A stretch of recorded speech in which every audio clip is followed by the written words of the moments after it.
법원이 전두환 전 대통령에게요. 회고록이 5.18 민주화 운동을 왜곡한 게 맞다. 7천만 원 배상하라 판결을 내렸습니다. 이 관련 단체들이 일제히 환영의 목소리를 냈는데요. 영상으로 만나보시겠습니다.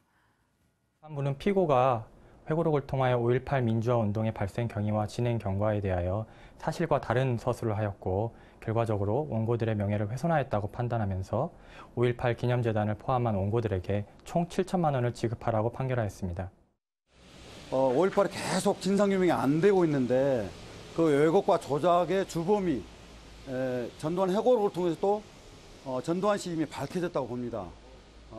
말하자면 조작의 5.18 왜곡과 조작의 주범은 전두환이다. 이게 또 밝혀진 셈이죠. 계속 회피하면 안 되고요. 법원에서는 반드시 본인을 강제 구인해서라도 이 재판정에 세워야 한다고 봅니다.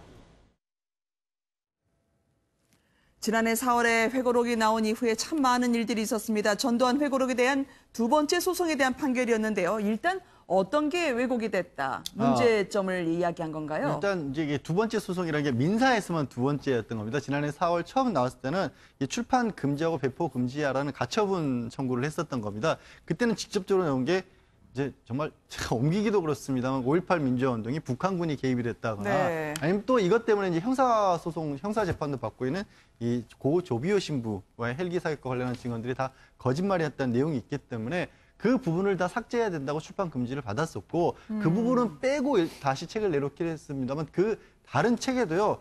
네. 광주에서의 계엄군 관련된 내용이라든가 광주 시내 치안 상황이라 이런 부분에 여전히 거짓된 부분이 한 40군데가 있었기 때문에 그 부분들이 이제 손해배상이라든가 출판 배포 금지를 한 민사소송이 있었는데 어제 공교롭게 제가 택시를 탔는데 택시 기사분이 네. 5.18 광주 때 고등학교 1학년으로 광주에서 지내셨대요. 근데 그래요? 그 얘기를 하시더라고요. 고등학교 교복을 입고 있는데도 불구하고 그냥 검문소에서 잡아놓고 군인들 쳐다봤다는 이유로 자기 머리를 곤봉으로 내리치는 바람에 아직까지도 큰 흉터가 있다는 거예요. 그런데도 그 네. 이후에도 끊임없이 30년 넘게 나와서 거짓말을 하더라면서 부분이 아직도 그 날이 잊혀지지 않는다. 그때가 5.18 때가 잊혀지지 않는다고 하는데 그 광주 분들이 그런 책을 거짓말 나온 걸 봤을 때는 얼마나 상처가 되셨겠습니까? 네.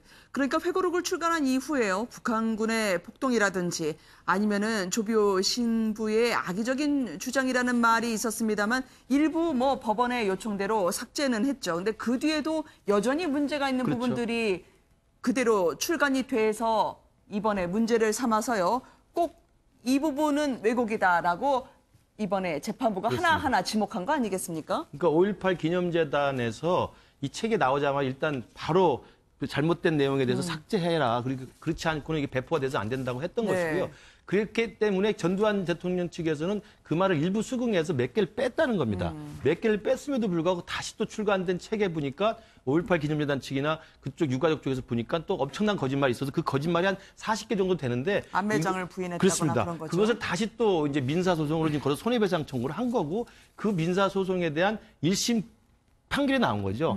분명히 그 원고 측의 입장이 일리가 있고 바로 네. 피고 측인 전두환 전 대통령 측에서 사실관계를 확인도 하지 않고 거짓말로 많이 썼기 때문에 손해배상으로 7천만 원을 배상을 하고 그리고 추후에는 이 부분을 다시 빼고 나서 배포를 해라 이렇게 지금 네. 오늘 결정을 내린 거기 때문에 아마도 이 5.18 광주 민주화 운동에 대해서 이제 역사적 평가가 다 나와 있는 것이고 그다음에 이미 법도 만들어져 가지고 광주 민주화 운동과 관련된 많은 사람들이 다 우리가 유가족으로 또 그다음에 민주화 운동의 어떤 희생자로서 다 우리가 추모하고 있는 상황 아닙니까? 그쵸. 그런 상황에서도 당시에 그 가해자의 그 주동자라고 할 수 있는 전두환 전 대통령 측에서는 끝까지 저렇게 자신의 행동을 정당하기 위해서 사실 민심과 전혀 다른 거짓말을 이렇게 하고 있으면 네. 제가 볼 때 법적 판단이 계속 나왔음에도 불구하고 저기 고집을 부리면 법적 판단 이후에는 뭐가 필요할지 잘 모르겠습니다만 하루빨리 좀 돌아가시기 전에 네. 그 유가족들이나 국민들의 어떤 이 분노나 이 부분에 대해서 사죄하고 잘못을 빌고 그리고 돌아가시기 전에 그 정도는 씻김굿을 하고 가셔야 되는 게 아직까지 개인적인 생각이 들어요. 네, 그렇지만 이분 백담사 직거할 때도 억울했고요. 그럼요. 회고록에서도 상당히 당당함이 느껴지지 않았겠습니까? 이번에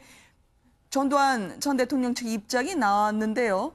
너무 민사재판에 비해서 빨리 내려진 것 같아서 아쉽다. 이걸 또 많은 분들이 보면 어떻게 생각하실까요? 그러니까 사실은 지금 형사재판 또 하나 지금 진행 중이지 않습니까? 네. 그러니까 고 조비오 신부를 사자 명예훼손했다는 이유로 이제 검찰에 지금 사실 형사재판도 받고 있고 거기에 출두를 요청했는데 지금 출두하지 않았던 했던 지금 전두환 전 대통령 측인데 네. 지금 아니 민사재판에서 이미 같은 동일한 제품은 아닙니다만 일단 사법부의 판단으로서 거짓말했다는 게 지금 정리가 된 상황이라고 한다면 아마 진행 중인 형사재판에서도 지금 전두환 전 대통령 피고인으로서 유죄 판결이 나올 가능성도 크다고 봅니다. 그렇다고 한다면 일일이 개개인으로 이제 출판물을 만들었는데 거기 회고록에 거짓말했기 때문에 또 죄를 받아야 된다. 이런 식의 좀 소소한 접근보다는 제가 아까 네. 말씀드린 것처럼 1980년 벌써 수십 년 전 일이 아닙니까? 그리고 대한민국 현대사의 역사적 평가가 다 여야 진보 보수를 떠나서 일정하게 나와 있는 공감대가 있고 그러면 제발 당사자인 전두환 전 대통령이 이제라도 네. 정말 진심으로 참여하고 잘못을 인정하는 좀 확실한 모습을 보이는 것이 필요하지 뭐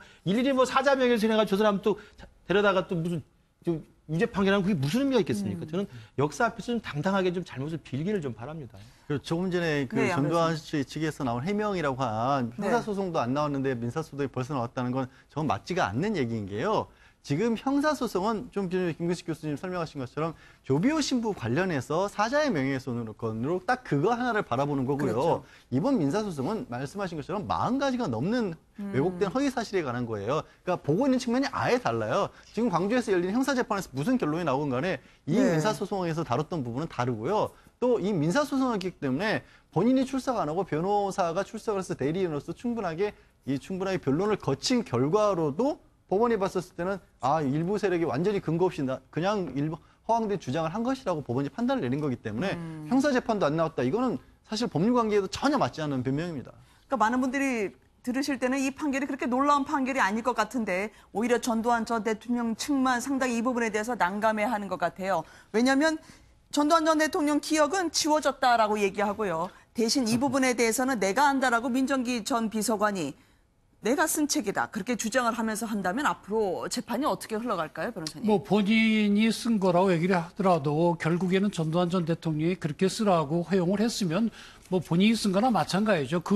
그렇게 쓰라고 할 당시에 정신이 완전히 가버렸다. 그럼 몰라도 그렇지 않다고 한다면 본인이 책임을 지는 게 맞고요. 근데 저는 네. 전두환 전 대통령 측에서 뭐 아주 통 큰 용서를 바라는 그런 것도 필요한데 저 재판에 대해서 얘기를 한다 그러면 우리 재판부에서 밝힌 바와 마찬가지로 어떤 의견의 문제가 아니라 사실에 관한 문제 아닙니까? 그러면 본인들이 그렇게 그 다른 사실을 주장한다면 거기에 관한 여러 가지 근거를 대야 될 거 아닙니까? 예를 들어 북한군이 왔다 그러면은 북한군에 대한 구체적인 뭐가 증거가 나오든지 해야 되는데 그 얘기는 없거든요. 그냥 무조건 북한군이 왔다 이런 식으로 하게 되면 이거는 그동안에 우리가 형사재판이라든지 또 우리 입법 과정에서 많이 5.18이 민주화 운동인지 그야말로 북한군이 개입한 건지는 어느 정도 밝혀졌는데 아니라고 하면 그 증거를 대는데 그건 안 하고 무조건 그렇게 주장을 하게 되면은 결국에는 우리가 객관적으로 보더라도 그건 말이 안 된다 이렇게 될 수밖에 없는 거죠. 네. 그래서 그런 점에서는 좀 고쳐야 될 걸로 보입니다. 그런데 7천만 원을 이번에 배상하라고 그랬잖아요. 그러면 이거 낼까요? 글쎄요, 추징금도 다 거의 1,000억 가까이 밀려있는 상황인지라 뭐 압류를 할 수 있는 상황은 아니죠. 원래 자발적으로 내지 않는다면 법원에서는 이걸 압류할 수는 없는 게 지난번에 이미 굉장히 2013년도에 저대대적인 그야말로 이제 특별법까지 만들어가면서 추징을 했는데도 못했기 때문에 어찌 보면 말씀하신 것처럼 진짜 글자 그대로 이것도 법원의 판결로 그칠 안타깝지만 그런 가능성도 있죠. 근데 피고가 근데 나중에 둘이랍니다. 확정이 둘. 되면 내야 되잖아요. 확정이 되면 내야 되는데 돈이 없다고 나오니까. 근데 피고가 둘이라니까요. 네, 네, 전두환 네. 전 대통령하고 그렇죠. 아드님이 있다니까 네. 아들 재산에 대해서 민사상으로 강제 집행을 할 수가 있죠. 아드님도 다 없다고 말씀하셨죠. 아드님은 그렇게 없지는 않습니다. 아드님은 아들은 저 재산이 출판사가 아들이 운영하는 출판사에서 그렇죠. 나온 거고 당시 추징했었을 때는 불법적인 재산과 관련된 부분들만 자녀들에게도 추징을 했기 때문에 개인 재산은 남아 있습니다. 그러니까 네. 말씀하신 것처럼 그 아들에게는 받을 수가 있겠네요. 네. 참 법원이 계속 이 큰 길 갈 수 있는데 피해가야 되는 그런 상황을 저희가 계속 목격을 하게 되네요. 전두환 전 대통령에 대한 판결까지 저희가 짚어봤습니다.